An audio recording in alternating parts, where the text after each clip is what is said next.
première vidéo tuto sur Photoshop. Donc j'espère que vous apprécierez. N'hésitez pas à liker la vidéo et à me suivre sur ma chaîne. Je ferai de temps en temps comme ça des vidéos tutoriels sur Photoshop en essayant de vous expliquer certains outils et certaines astuces que moi j'ai acquéries en apprenant là-dessus. Donc ce qu'on va faire, c'est que pour le premier tutoriel, je ne vais pas vous présenter Photoshop, je le ferai certainement dans une autre vidéo. Pour celle-là, on va directement créer un projet qui ne nécessite pas forcément des connaissances très approfondies sur Photoshop. C'est un niveau assez facile, donc ça sera simple, ça sera assez simple de le suivre. Il n'y a aucun problème. Donc ce qu'on va faire dans l'immédiat, ça va être ça. Je vais vous le présenter de suite. Voilà. Donc c'est un cover, pochette d'album. Un petit peu assez simplifié mais propre. L'essentiel c'est que ça soit propre et qu'on ait un rendu de bonne qualité. Donc pour ce visuel là, on va pas utiliser énormément de ressources. En réalité, il n'y a qu'une seule image. En fait, deux images plus précisément. On aura le modèle, la chanteuse, et un calque d'effet, un flair qu'on utilisera. Donc concrètement, il y aura vraiment qu'une image. Après, le reste sera uniquement de la création sur Photoshop et vous allez voir que c'est pas compliqué. On peut arriver à avoir des résultats assez sympas, j'ai envie de dire.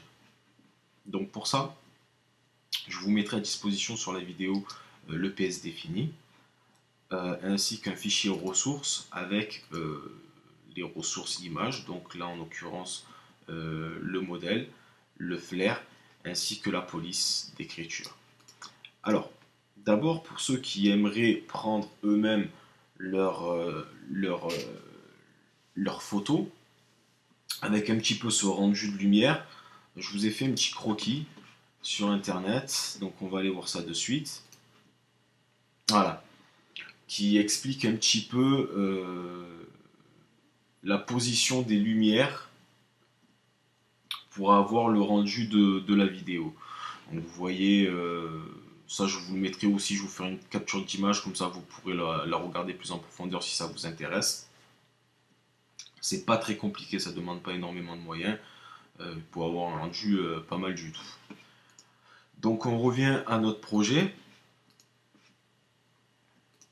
Donc on va sur Photoshop. Bon, moi j'ai déjà ouvert le dossier, donc on va refaire ça. Voilà, donc on fait un CTRL N, commande N. On crée notre dossier Lova. On reste en pixels parce qu'on ne travaille pas sur du print. D'accord, le fichier n'est pas destiné à de l'impression. Donc on peut parler en pixels. Moi j'utilise 1000 pixels par 1000 pixels. Ça reste une bonne qualité et c'est pas trop petit, pas trop grand et ça nous permet d'avoir quelque chose de correct. On reste en résolution 72 dpi. Donc ça c'est aussi ce qui va nous permettre de différencier le print du web, sachant que si votre fichier doit sortir en impression, il faudra mettre 300 dpi. On reste en mode RVB, là pareil, le print ça sera du CMJN, alors que si on reste sur du web, si votre fichier ne sort pas de votre ordinateur ou ne sort pas du registre du multimédia, on reste en RVB. Donc là je mets OK, donc on a notre image blanche.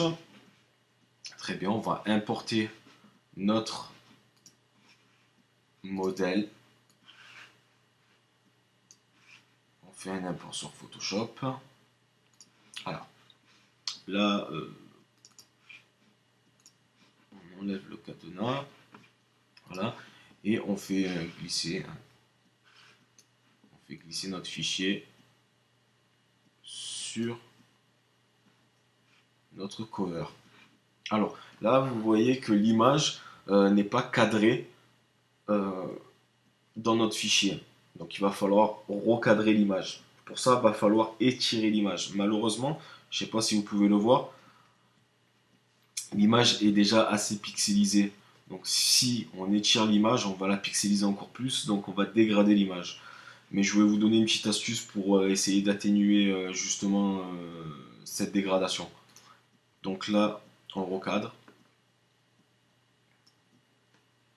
Voilà. Donc après le recadrage, vous faites comme vous le sentez, ça, il n'y a pas de règle forcément établie. Ça, vous faites comme vous le sentez. Si vous pouvez mettre votre modèle à droite, vous pouvez le mettre à gauche, vous pouvez le centrer. Bon, moi, je vais légèrement l'incliner vers la droite. Voilà, je vais plutôt le mettre comme ça. Voilà. Donc là, notre modèle est cadré. On va renommer le calque. Modèle. Et sur le fichier qui est en dessous, donc le fichier blanc, on va faire notre background général. Donc pour ça, vous cliquez sur FX, incrustation de dégradé. Là, on va prendre juste deux couleurs. Voilà, on va pas faire compliqué. Donc là, pour l'instant, rien de bien sorcier. Donc le dégradé est appliqué. On va dans style de calque, style juste en dessous du dégradé. On va mettre qu'est-ce qu'on peut mettre? Voilà, on va mettre radial. On se met en mode radial. Au niveau de l'échelle, on l'augmente un petit peu. Voilà, l'échelle, on l'augmente un petit peu. Alors, petite astuce, enfin, ce que moi je fais personnellement, c'est que pour utiliser mes dégradés, je m'inspire de l'image du modèle.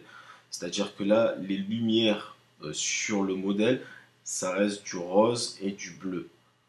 Du moins du bleu, ouais, on reste soit dans le rose, soit dans le bleu. Donc là, en l'occurrence, je vais utiliser les bleus. Mais je ne vais pas inventer. Si vous voulez, je ne vais pas inventer la couleur de mon dégradé. Je vais la prendre directement sur le modèle pour qu'on puisse avoir une meilleure incrustation du modèle sur le fond. Donc je clique sur le dégradé, je clique sur les petits picots, le blanc, et je vais choisir ma couleur qui va remplacer le blanc. Donc là, on va utiliser un bleu clair. On va suivre les directives qu'il y avait sur le dégradé de base, donc dégradé de base, pardon. Donc au lieu du blanc, on va mettre les couleurs claires. Donc le clair, je vais utiliser un bleu pour l'instant. On va essayer un petit bleu comme ça.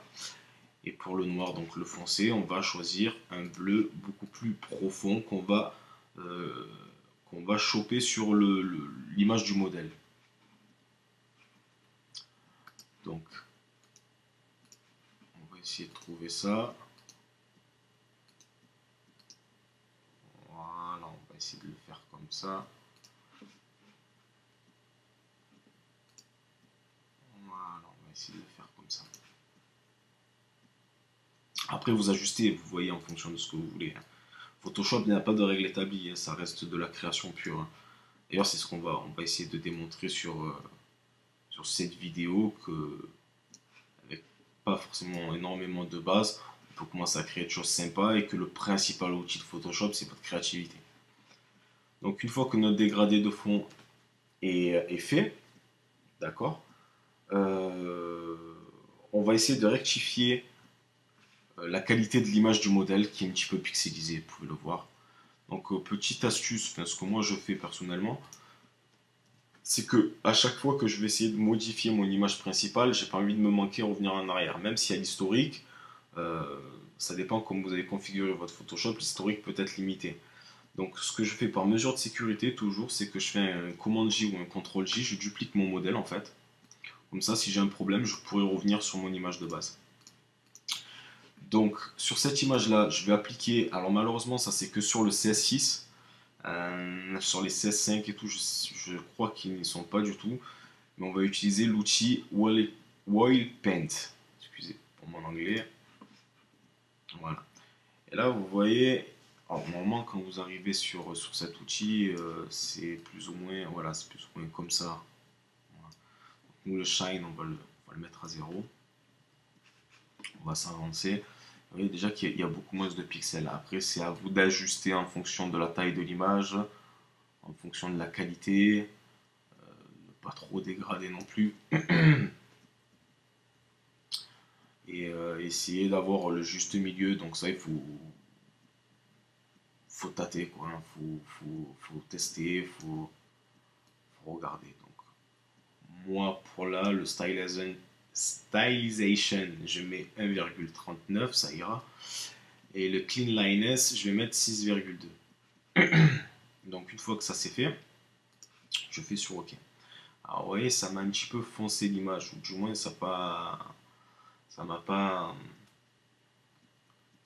ça m'a un petit peu changé l'image. Donc, ce que je vais faire, c'est que je vais augmenter, je vais faire un renforcement, netteté optimisé. Et là, voilà, on repart sur quelque chose de plus net, j'ai envie de dire. Donc, une fois qu'on a ça,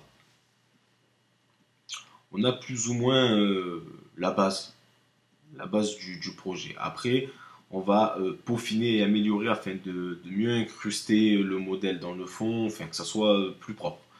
Donc pour ça, donc si notre image elle est bonne, celle qui est en dessous, on peut la supprimer. Voilà, là on renomme le document, le fichier, modèle. Donc là, ce qu'on va faire, c'est qu'on va continuer à s'occuper du fond et on va essayer maintenant de détacher le modèle du fond.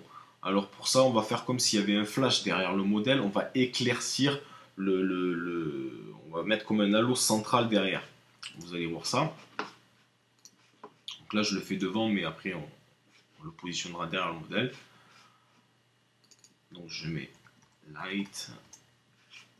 Et donc là, je prends mon outil de sélection rond. Je fais un rond simple. Je le remplis en blanc. Ça ira très bien. Là, je fais un filtre, atténuation, flou gaussien. Et on va le flouter. On va le flouter jusqu'à ce qu'il y ait, voilà, que le halo central reste opaque, mais qu'on n'arrive pas à distinguer les contours. Donc une fois qu'on a ça, je vais étirer le fichier pour qu'il y ait juste de la lumière qui dépasse légèrement sur le côté du modèle. Donc là, on le positionne derrière le modèle. Voilà. Donc là, vous voyez, ça fait une espèce de petit effet. On commence à détacher le personnage du fond. Mais c'est trop blanc. Enfin, du moins, ça ne s'intègre pas assez bien. Il n'y a pas de lumière blanche sur le modèle, donc il ne peut pas avoir de lumière blanche derrière. Donc ce qu'on va faire, c'est qu'on va faire une incrustation. Voilà, une incrustation, voilà. Elle marche très bien celle-là, l'incrustation, donc on la laisse. Après, si vous estimez que c'est trop détaché, vous pouvez réduire l'opacité pour mieux intégrer, mais ça c'est selon vos envies. Moi, l'opacité, je vais la mettre à 60. Voilà, comme ça on a quelque chose de propre. Donc une fois qu'on a fait ça, on va s'attaquer euh, à la police. Voilà. Donc à la police. Donc on prend l'outil texte et on marque notre titre. Là en l'occurrence c'est Lova. Voilà. Alors je vous ai mis la police dans les ressources, donc vous pourrez avoir la même, il n'y a pas de problème. Voilà. On a Lova.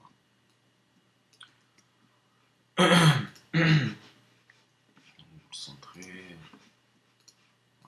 Alors, pour avoir un effet un petit peu sur le T, déjà on va changer la couleur. Donc FX, incrustation de couleur. On va mettre plutôt un dégradé. Bon, moi je vais mettre un dégradé de blanc à rose, ça peut être pas mal. Voilà, je vais l'inverser. On va le laisser comme ça. Voilà, donc on a notre texte principal. Alors pour essayer de donner un petit effet, après ça reste de la créativité, hein, il n'y a pas de règle établie.